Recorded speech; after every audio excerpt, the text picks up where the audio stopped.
When the DNC first announced their debate schedule, they had to figure out how to draw a line for participation that would avoid some of the poll-based weirdness of the RNC's approach back in 2016.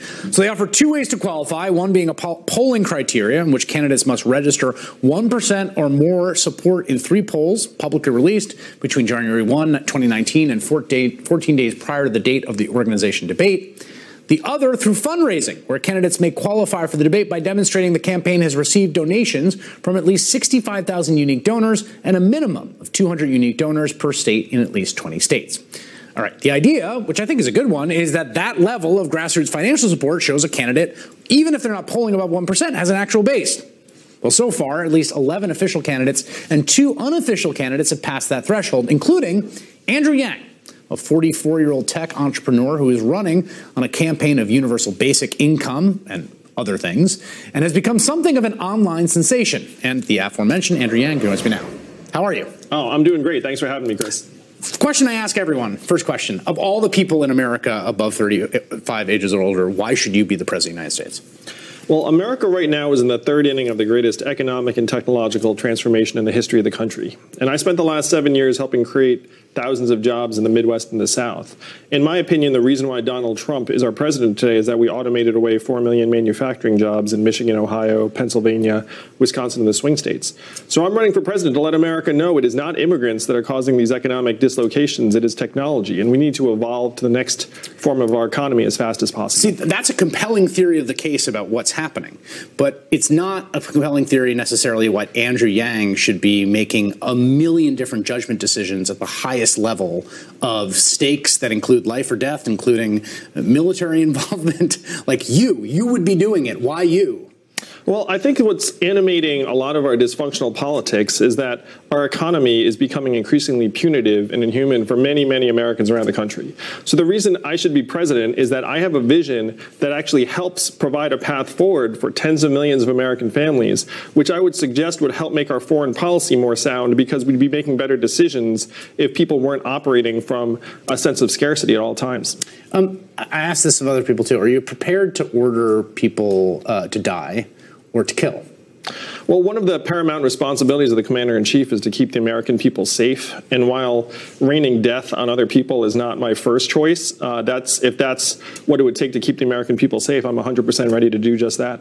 One of the things you've been sort of pushing is this idea of a universal basic income. It's an idea that's gained a lot of currency recently. It's sort of central, I think, to one of your platform or your vision of how to adapt to what you say is this kind of toxic technological change. What is it? What is universal basic income? Yeah, and how would it work?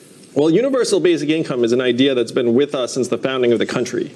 Thomas Paine was for it, called it the citizen's dividend. Martin Luther King championed it in 1967, called it the guaranteed minimum income. And what it is, it's a policy where every citizen in America gets a certain amount of money to meet our basic needs, no questions asked. So my plan, the freedom dividend, would put $1,000 a month in the hands of every American adult starting at age 18.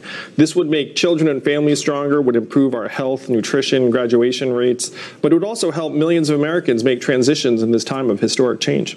That's what would that be? $33 billion a month, right? Somewhere around there. So the price tag is a bit less than that, in part because we're already spending hundreds of billions of dollars on many, many programs that in part substitute out the costs. But the big change we have to make to afford this freedom dividend is who's going to win from AI and new technologies. It's going to be Amazon, Google, Facebook, Uber, the biggest tech companies. What we have to do is we have to put the American people in position to benefit from those innovations. What? Why?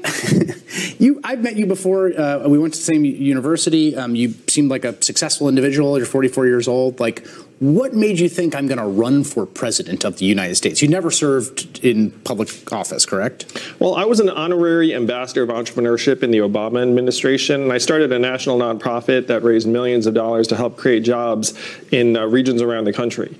And the reason I'm running for president is that America does not understand what is happening to us. We're in the 3rd inning of the 4th industrial revolution.